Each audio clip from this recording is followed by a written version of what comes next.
दोस्तों नमस्कार। भारत की राजनीति का अमृत काल एक ऐसा काल जिसमें लोकतंत्र और संविधान को लेकर उठते हुए सवाल भी वक्त के साथ कैसे बदल जाएं, इसकी तैयारी इस दौर में अपनी चालों के जरिए सत्ता ने करके दिखा दी है। यानी विपक्ष की बिसात पर ही अपनी चालों के जरिए सियासत साधने का यह अनूठा खेल है। यह कैसे संभव है कि जिस देश के भीतर राजनीतिक सत्ता को लेकर यह सवाल विपक्ष की तरफ से उठने लगे कि लोकतंत्र खत्म हो चला है, संघीय ढांचा चरमरा गया है, इस देश के भीतर में संस्थान गुलामों की तर्ज पर काम कर रहे हैं, इस देश का चौथा स्तंभ मीडिया रेंग रहा है, और इन सब के बावजूद भी और तमाम संस्थान और स्वायत्त संस्था या संवैधानिक संस्थाओं के आश्रय भी जिस लोकतंत्र पर खुले तौर पर हमले का जिक्र राजनीतिक तौर पर विपक्ष करता चला जाए और उस विपक्ष को साधने में लगे राजनेता ही अपने तौर पर बदलते चले जाएं, तो फिर एक ही बात बचती है, बिसात विपक्ष बिछाता चले, सत्ता अपनी चाल चलती चली जाएगी। और चलती हुई चालों के बीच आज अगर नीतीश कुमार टारगेट पे हैं तो कल कोई दूसरा होगा, परसों कोई तीसरा होगा, और यहां पर सवाल हर जहन में होगा, इस राजनीतिक अमृतकाल में राजनीतिक सत्ता से हटकर दूसरी कोई राजनीति क्या मायने नहीं रखती है? और शायद यही वो सवाल है जिसमें कोई भी पूछ सकता है अब कि आखिर दिल्ली की सत्ता का टारगेट क्या है। उसे दक्षिण में जीत चाहिए, 400 पार का अंक चाहिए, या फिर राजनीतिक तौर पर विपक्ष का सुपड़ा साफ चाहिए। और शायद इसीलिए इस देश के तमाम नेताओं को एक कतार में आप खड़े करने की शुरुआत कीजिए। उसमें कांग्रेस को थोड़ी देर के लिए भूल जाइए, क्योंकि कांग्रेस के भीतर सेंध लगाना शायद सबसे आसान काम है। और राजनीतिक तौर पर कांग्रेस की जरूरत मौजूदा सत्ता को इसलिए नहीं क्योंकि कांग्रेस ही नहीं बचेगी तो विपक्ष और लोकतंत्र का जिक्र बार बार इस देश के भीतर नहीं दुनिया भर में कौन करेगा। इसीलिए इस बिसात पर खड़ी ममता बनर्जी हो, नीतीश कुमार हो, अखिलेश यादव हो, जयंत चौधरी हो, उद्धव ठाकरे हो, शरद पवार हो, या इस बिसात से हटकर वैसी बिसात जो सत्ता के साथ खड़ी नहीं है उसकी कतार में भी चाहे चंद्रबाबू नायडू हो, चाहे जगन रेड्डी हो, चाहे चंद्रशेखर राव हो, चाहे नवीन पटनायक हो, हर कतार को आप परखते चले जाइए। उसके बाद कोई आपसे सवाल यह पूछे कि दरअसल विपक्ष की बिसात पर बचा कौन, तो आपके पास जवाब अभी हो सकता है, लेकिन आने वाले वक्त में यह जवाब नहीं होगा, क्योंकि हर जीत के साथ 2024 के लोकसभा का मंत्र लगातार रेंग रहा है। और लोकसभा के मंत्र का मतलब है इस बार 400 पार। और भारत की राजनीति में नेहरू के बाद शायद दूसरा नंबर अब प्रधानमंत्री मोदी का 2024 में हो जाएगा।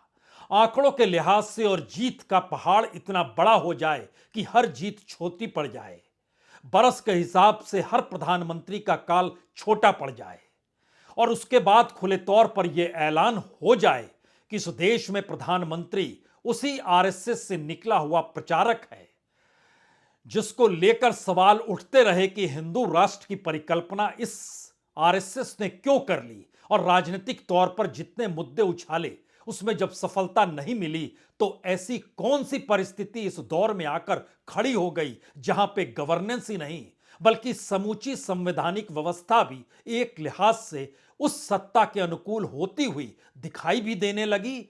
और सुबह से लेकर रात तक और रात से लेकर सुबह तक मीडिया द्वारा जो परोसा गया वो हर जहन में बस गया और विकल्प गायब हो गया।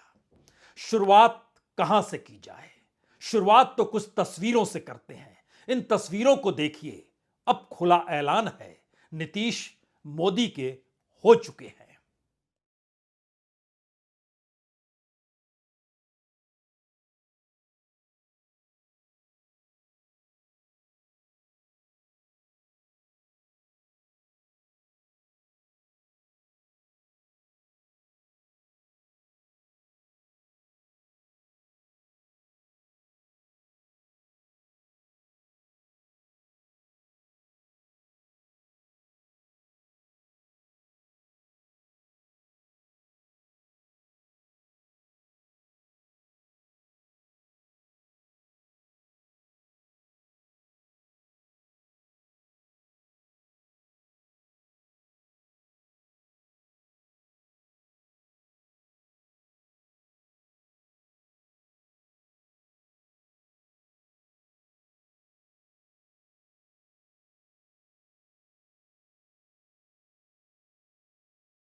हंसी और ठहाके में शामिल इन तस्वीरों को एक एक करके जब आप पढ़ रहे होंगे तो हो सकता है आपके जहन में यह सवाल भी खड़ा हो रहा होगा कि आने वाले वक्त में ऐसी बहुत सारी तस्वीरें और तो नजर नहीं आएगी, क्योंकि इन तस्वीरों के साथ विचारधारा के खत्म होने का सवाल है, सत्ता के सबसे बड़े विचारधारा के तौर पर उभरने का सवाल है, और राजनीतिक और सामाजिक तौर पर इस देश के भीतर में कौन से मुद्दे बेमानी कब हो जाएं, उसका यह खुला खेल और खुले तौर पर हंसी ठटका लगाती हुई यही तो तस्वीरें हैं।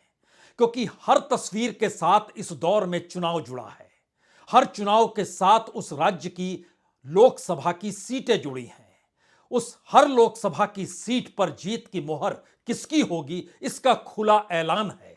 और शायद इसकी शुरुआत बिहार से हुई, नीतीश कुमार से हुई, जिन्होंने पूरी रचना इंडिया को लेकर, तमाम साथियों को लेकर, तमाम विपक्ष के छत्रपों को लेकर और गठबंधन के साथियों के साथ खड़े होकर जिस दिव्य दृष्टि से भारत की राजनीति को साधना चाहा, उसमें वह एक झटके में नतमस्तक नहीं हुए, बल्कि उनके सामने इतना घना अंधेरा था कि उसके भीतर के उजाले को वह समझने की भूल कर गए।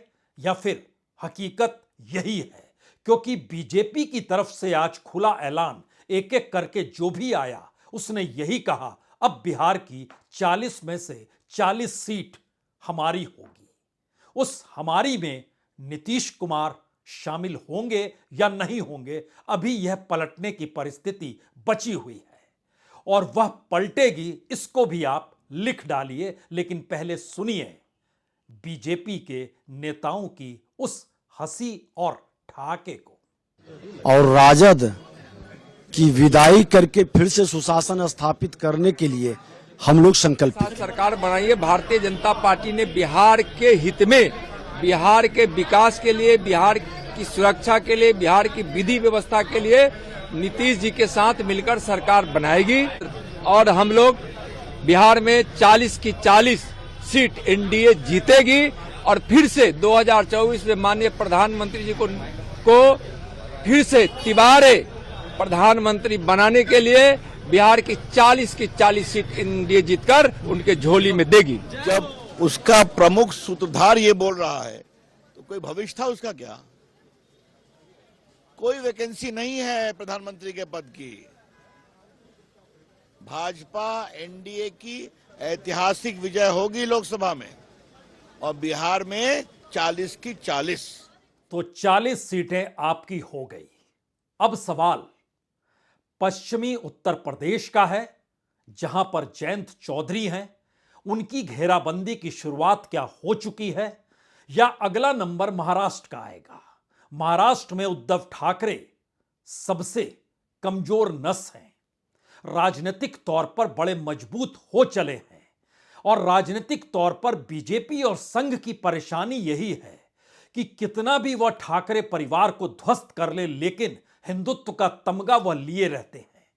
और जो मनोभाव इस दौर में महाराष्ट्र की राजनीति के भीतर उद्धव ठाकरे को लेकर चल पड़ा है, उसके सामने एकनाथ शिंदे कोई मायने रखते नहीं है।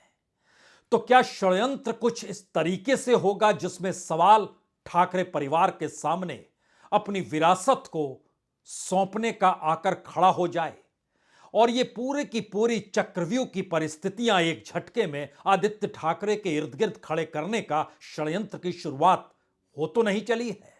राजनीतिक तौर पर महाराष्ट्र के 48 सीट बड़े मायने रखते हैं, और राजनीतिक तौर पर 40 से ज्यादा संख्या 48 की होती है, और वैचारिक तौर पर हिंदुत्व और उसमें भी कट्टर हिंदुत्व के आश्रय राजनीति साधने की सोच महाराष्ट्र से ही निकलती है। तो क्या अगला कदम महाराष्ट्र की दिशा में जा रहा है, या फिर पश्चिमी उत्तर प्रदेश और महाराष्ट्र से हटकर उससे पहले ही एक निशाना पश्चिम बंगाल में डाला जा सकता है? क्योंकि राजनीतिक तौर पर अगर परखें तो पश्चिम बंगाल के भीतर बीजेपी दूसरी बड़ी पार्टी बन चुकी है। वह अपने बूते सत्ता में आ सकती है अगले चुनाव के बाद, यह परिस्थिति वो लगातार बना रही है। और दूसरी स्थिति यह है कि महाराष्ट्र के भीतर अपने बूते अभी भी वो सत्ता में आने की स्थिति में नहीं है।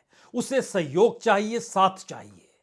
लेकिन वहां पर जैसे ही उद्धव ठाकरे साथ खड़े होते हैं, लेकिन अगला सवाल होगा वो क्यों खड़े होंगे, और उसके आगे का सवाल होगा वह क्यों नहीं खड़े होंगे। इस क्यों नहीं और होंगे के बीच में दरअसल वही बिसात है जिसको राजनीतिक तौर पर बीजेपी बिछाती है और जिसके दायरे में ममता बनर्जी ने एक झटके में अपने बूते चुनाव लड़ने का ऐलान किया और नीतीश कुमार नतमस्तक हो गए। तो यह लाइन क्या नहीं जाएगी महाराष्ट्र तक? इसका एक अंदेशा जनता दल यूनाइटेड के नेता जो दिल्ली में बैठते हैं, केसी त्यागी, जो जिधर झुक जाते हैं उसी दिशा में वो तर्क गढ़ने लगते हैं। और ये तर्क गढ़ते गढ़ते आज वो इस बात की दिशा में चले गए कि सारे छत्रपों के पास तो वोट बैंक और राजनीति तो असल में कांग्रेस की ही है, और कांग्रेस अपने वोट बैंक को वापस चाहती है। तो अपने वोट बैंक को उसको वापस चाहिए तो छत्रप खत्म हो जाएंगे, यानी परिभाषा गढ़ने की शुरुआत हो चली है। राजनीतिक तौर पर परिभाषा गढ़ने के लिए केसी त्यागी से बेहतरीन शख्स कोई हो नहीं सकता है, खास तौर से तब जब वो अपनी पहचान समाजवादी के लिए रहे, जिक्र लोहिया का करे और बार बार आंदोलन की शक्ल में अपने शब्दों को ढाले, लेकिन इस बात का जिक्र करने से चूक जाए कि आखिर कब लोहिया किस रूप में संघ के साथ खड़े हो गए, जनसंघ के साथ खड़े हो गए, या फिर चौधरी चरण सिंह का जिक्र करें तो उस सब खड़े हो गए। किस तरीके से राजनीति को साधा जाता है और राजनीति की दिशा को अपने अनुकूल किया जाता है, इसकी एक खुशबू केसी त्यागी ने आज दे ही डाली, जो शायद उस रणनीति और राजनीति का हिस्सा है कि अगले निशाने पर कौन आने वाला है। दरअसल जितनी भी गैर कांग्रेसी क्षेत्रीय दल हैं, चाहे वो लोक दल हो, चाहे सपा हो, चाहे बसपा हो, चाहे जेडीयू हो, चाहे आरजेडी हो, चाहे ममता बनर्जी की पार्टी हो, चाहे शरद पवार जी की पार्टी हो, ये सब दल कांग्रेस पार्टी से लड़ करके भारत की राजनीति में इन्होंने एक अपना स्थान बनाया है। कांग्रेस पार्टी अपने सर्वाइवल के दौर से गुजर रही है। पिछले 2 लोकसभा चुनाव में नेता प्रतिपक्ष के लायक भी उनके पास सांसद नहीं थे, लिहाजा वो क्षेत्रीय जो नेतृत्व है इन दलों का, उनको समाप्त करना चाहते हैं। वो इनके विकास में रोड़ा है। अब आप सोचिए सत्ता के निशाने पर कौन है, अगला नंबर किसका होगा? जब पूरी छत्रपों की कतार को ही कांग्रेस के खिलाफ खड़े करते हुए केसी त्यागी ने सिर्फ ये नहीं कहा कि ये सभी बीजेपी के साथ खड़े हो सकते हैं और एक वक्त खड़े हुए हैं, लेकिन बड़ा महत्वपूर्ण है इस दौर में इस देश के तमाम छत्रपों को गिनते चले जाइए। ममता बनर्जी एक वक्त एनडीए के साथ रह चुकी है, यानी एनडीए बर्दाश्त है, लेकिन इस दौर में मोदी सत्ता बर्दाश्त नहीं है। तो फिर इस सियासत को साधने में कितना वक्त लगेगा जब वो वहां से फिसल कर सीधे तौर पर यहां खड़ी हो जाए? नीतीश कुमार खड़े हो चुके हैं जो पहले के साथी थे। अकालियों को मनाने की दिशा में बीजेपी बढ़ चुकी है और माना जा रहा है अगले 15 दिनों में पंजाब में भी खेल हो जाएगा। मायावती पूरे तरीके से खामोश है, उसकी खामोशी ही बीजेपी को लाभ पहुंचाती है। आरएलडी के जयंत चौधरी 6-7 सीटों पर पश्चिमी उत्तर प्रदेश में चुनाव लड़ेंगे। जाट वोट नाराज रहता है बीजेपी से, तो क्यों नहीं आरएलडी और जयंत चौधरी को साथ ले आया जाए? उन्हें मनाने में कोई वक्त तो नहीं लगेगा। अजीत सिंह भी तो एक वक्त साथ हुआ करते थे, कोई परेशानी की बात नहीं है। इसी दायरे में क्या अखिलेश को लाया जा सकता है? यह मुश्किल सवाल है। अखिलेश नहीं आएंगे, उनकी पूरी राजनीति खत्म हो जाएगी और उन्हें छोड़ना बीजेपी की जरूरत भी है। जिस तरीके से मायावती खामोश रहे और राजनीतिक तौर पर मुलायम वाले तेवर अखिलेश में ना आए, यही राजनीति तो साधनी है। इससे हटकर कहां कुछ करना है। उसके नीचे आइएगा तो तेलंगाना में चंद्रशेखर राव साथ आ चुके हैं, कर्नाटक में जेडीएस साथ आ चुकी है, चंद्रबाबू नायडू और जगन रेड्डी में होड़ मची हुई है, कौन बीजेपी के साथ जाएगा। और इस प्रक्रिया के भीतर हेमंत सोरेन भी तो एक वक्त बीजेपी के साथ जा चुके हैं, अब उन्हें 10वां नोटिस भी भेजा जा चुका है। शरद पवार की राजनीति कितने दिनों तक चलेगी, यह भी समझने की बात है, क्योंकि उनकी नब्ज महाराष्ट्र के जिन नौकरशाही पे रहती है और जिस पूंजी पर रहती है, उस पाइपलाइन को तो ही अपने अनुकूल करना है। एक झटके में वह भी डावाडोल हो जाएंगे, जिसकी शुरुआत किसी दूसरे से नहीं, उसी परिवार के उस भतीजे से हुई जिसके आश्रय सत्ता उन्होंने बदली और उसके बाद पोते के आश्रय चीजों को परखने की कोशिश की और वहां पर कोऑपरेटिव बैंक घोटाले में उनके पोते को भी दायरे में खड़ा कर दिया गया। राजनीतिक तौर पर यह सारी परिस्थिति बताती है बचा कौन, और बचने का नाम जैसे ही जहन में आपके आएगा, आप कहेंगे अच्छा, वामपंथी बच गए, कांग्रेसी बच गए, कुछ कश्मीर के नेता भी बच गए, तो फिर बीजेपी और सत्ता की तो जरूरत है कि यह साथ में आए ही नहीं। और शायद यही वो वजह है जिस वजह को परखने के लिए अब बहुजन समाज पार्टी के नेता के निशाने पर भी मौजूदा मोदी सत्ता नहीं बल्कि कांग्रेस है। जरा इसको भी सुनिए आप, मजा आएगा। कि भाजपा की सरकार बनाने में कांग्रेस की पूरी भूमिका राजस्थान में रही, मध्य प्रदेश में रही, और ऐसे ही चलता रहा जो अभी नीतीश जी के साथ बिहार में हुआ है। तो 2024 में बीजेपी की सरकार बनवाने की पूरी जिम्मेदारी कांग्रेस की रहेगी। कांग्रेस की वजह से बीजेपी की सरकार बनेगी। जी, यह बीएसपी के नेता हैं, मायावती के पार्टी के नेता हैं, और राजनीतिक तौर पर इस दौर में मायावती साइलेंट है, खामोश है। राजनीतिक तौर पर उनकी खामोशी बाकी दलित वोट बैंक में बीजेपी को सेंध लगाने की इजाजत दे देती है। और उत्तर प्रदेश की राजनीति में अगर मायावती खड़ी ही नहीं होती हैं तो बीजेपी लाभालाभ की स्थिति में है। आरएलडी निशाने पर है, वह कभी भी किसी दिन भी खबर के तौर पर आपके सामने परिस्थिति आ सकती है। महाराष्ट्र की राजनीति में ठाकरे परिवार को अपने अनुकूल करना उस प्रक्रिया के भीतर समाता है जहां पर आने वाले वक्त में नई पीढ़ी को और विरासत को जिसे सौंपने का है उसे ही कटघरे में खड़ा कर दिया जाए। यहां पर 2-3 सवाल और बड़े होते हैं। तो क्या विधानसभा में बीजेपी अब चुनाव जीतना नहीं चाहती है? और क्या वाकई एक झटके में लोकसभा चुनाव ही उसके लिए पहली प्राथमिकता बन चुके हैं? दरअसल 2024 का बरस बड़ा ही महत्वपूर्ण है। मई के महीने में जैसे ही ऐलान इस बात का हो जाएगा कि मोदी चुनाव जीत गए, तीसरी बार जीत गए, उसके बाद संघ का शताब्दी समारोह शुरू हो जाएगा। 2025 में 100 बरस पूरे होंगे संघ के, जो 1925 में बनी थी, और 100वें बरस में इस देश के प्रधानमंत्री रिकॉर्ड तोड़ते हुए नजर आ रहे होंगे, देश के पहले प्रधानमंत्री का। आंकड़ों के लिहाज से वह राजीव गांधी का भी रिकॉर्ड टूट रहा होगा, जहां 400 प्लस से ज्यादा का आंकड़ा हो। और इससे हटकर कोई टारगेट क्या हो सकता है जीवन में कि सब रिकॉर्ड हमारे नाम हो जाए, क्योंकि इस दौर में संसद भवन तो हम ही ने बना दिया। इस दौर में वो तमाम इमारतें हो, चाहे रेलगाड़ी के तौर पर चलने वाला परिवहन व्यवस्था हो, हर चीज बिल्कुल नई है और नए तरीके से इंडिया बन रहा है। तो ऐसे में कौन सा विजन और कौन सी दृष्टि कांग्रेस के पास होगी जो विकल्प के तौर पर इस देश के सामने रख दे? क्योंकि बार बार अलग अलग तरीके से वो फिसल जाती है और हर मौके पर वो रिएक्ट कर जाती है, और वह अपनी विरासत, अपने संघर्ष, अपनी विचारधारा और अपनी सत्ता संभालने की कुवत को भूल जाती है। क्योंकि इस दौर में नेताओं की जो पूरी फहरिस्त कांग्रेस के भीतर है, उसके कांधे पर पुराने वक्त का कहीं ना कहीं भ्रष्टाचार भी है और जनता से उनके सरोकार भी नहीं है। यह बात इसलिए क्योंकि अगर राहुल गांधी को आप छोड़ दीजिए, जिसने सत्ता उस रूप में नहीं भोगी जहां पे उन्हें सरकार चलानी पड़े, परिवार ने जरूर भोगी, लेकिन उनके इर्द गिर्द के तमाम कद्दावर नेताओं को देखिए तो हर की फाइल क्यों मौजूद है पीएमओ में।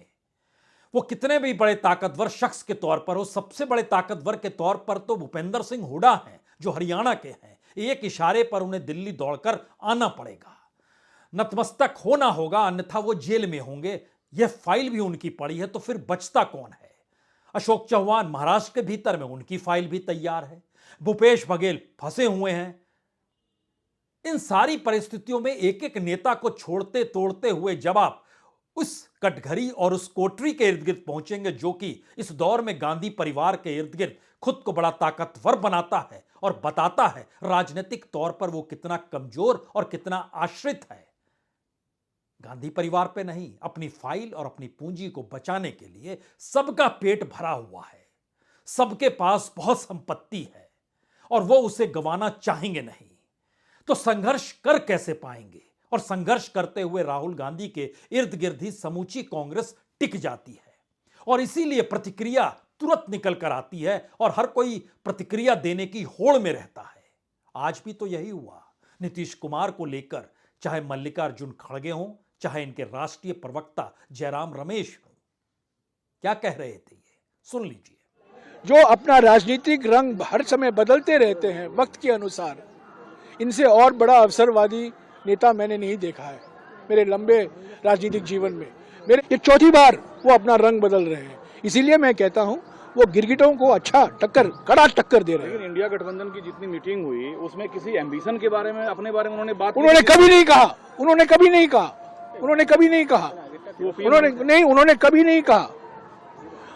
नहीं कहा। पटना में पहली बैठक उन्होंने ही तो बुलाई थी, सभी पार्टियों का निमंत्रण उन्हीं के तो गया था। पटना में हुआ था 23 जून को। था, लेकिन ये सूचना तो हमको बिहार के डिप्टी चीफ मिनिस्टर और लल्लू प्रसाद दोनों ने दिए थे और आज वो सच हुआ। ऐसे देश में तो बहुत से लोग हैं, आया राम गया राम, बहुत लोग। तो किसी ने गिरगिट कहा, किसी ने आया गया राम कहा, लेकिन सवाल है ऐसे मौके पर इस देश की सबसे पुरानी पार्टी और इस देश के भीतर में हर प्रांत में फैली हुई कांग्रेस के सामने इस देश को लेकर और एक अदद नीतीश कुमार को लेकर ही क्या कोई दृष्टि बची नहीं है? राजनीतिक तौर पर इस देश में युवाओं के सामने बेरोजगारी की परिस्थितियां हैं, महिलाओं के सामने असुरक्षा की परिस्थिति और रसोई चलाने को लेकर महंगाई की स्थितियां हैं। इस देश के भीतर बड़े बुजुर्ग पीएफ का पैसा निकालकर जिंदगी जीने की परिस्थिति में आकर खड़े हैं। हर मुद्दे को लेकर चाहे बैंकों के भीतर का खोखलापन हो, इस दौर में आरबीआई का सरकार के अनुकूल हो जाना हो, इस देश के भीतर में नौकरशाही और जजों तक को लेकर सवाल उठने लगे हों, हर वो मुद्दा आपके जहन में जो भी इस देश के भीतर रेंग रहा हो, चाहे इस देश में एजुकेशन और हायर एजुकेशन को लेकर इस देश को छोड़कर भागने वाले बच्चों की तादाद इतनी बढ़ चुकी हो और दूसरी तरफ इस देश में रईस भी अब बिजनेस करना नहीं चाहते हैं और टैक्स की मार कितनी जबरदस्त है और पूरे देश के भीतर में सब्सिडाइज रेट पर भूखी जनता को किसी भी हालत में अनाज मिल जाए, एक ऐसी व्यवस्था जब खड़ी है तो देश आने वाले वक्त में कैसा हो यह कोई बताने की दिशा में जा नहीं पा रहा है। यह क्या विजन की कमी है? राजनीतिक तौर पर कमजोर होती परिस्थितियां हैं, खुद पर भरोसा नहीं है? हो